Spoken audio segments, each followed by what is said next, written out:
Huku jopo kazi linalokusanya maoni kuhusu jinsi ya kukomesha mauaji ya kiholela ya wanawake nchini na dhulma za kijinsia likiendeleza vikao vyake nchini, wakazi wa kaunti ya Samburu wamependekeza kubuniwa kwa sera za kukabiliana na dhulma za kijinsia. Mwanahabari wetu Boniface Barasa anaarifu zaidi kutoka kaunti ya Samburu.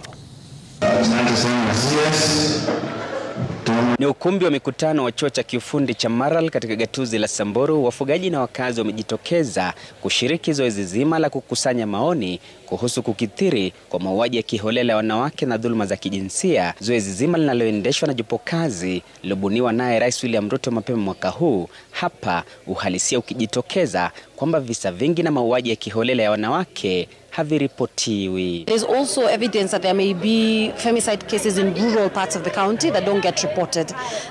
Perhaps the question we need to ask ourselves as a country is how can we hold each other accountable?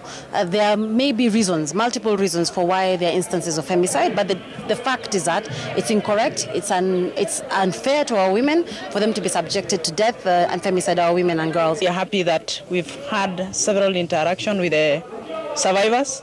We've interacted with the youth, we've interacted with the elders, and there is really progress in Samburu on fighting FGM. Kweli mchungu kibaini kuwa visa hivyo viripotiwi, waziri wa jinsia katika kaunti ya Samburu ameweka wazi hatua zilizopigwa na serikali ya kaunti ya Samburu katika kukomesha dhulma za kijinsia. We have also policy in place. We have gender policy which we will disseminate so that it will address these vices. It has a policy directives on the same.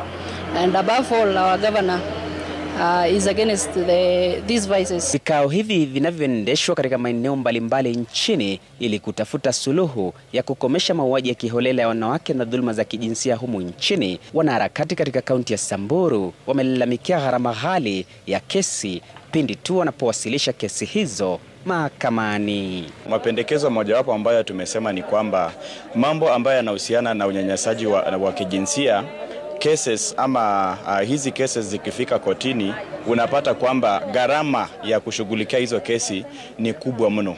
Kwa hivyo tulikuwa tunapendekeza kwamba wakati sheria inatengenezwa, serikali iangazia masuala ya gharama kwa mwananchi. Bali na kuandaliwa na vikao hivyo, wito umetolewa kwa asasi husika kuhakikisha inatoa hamasa ya kutosha mashinani ili kuona kuwa dhulma za kijinsia zinakomeshwa.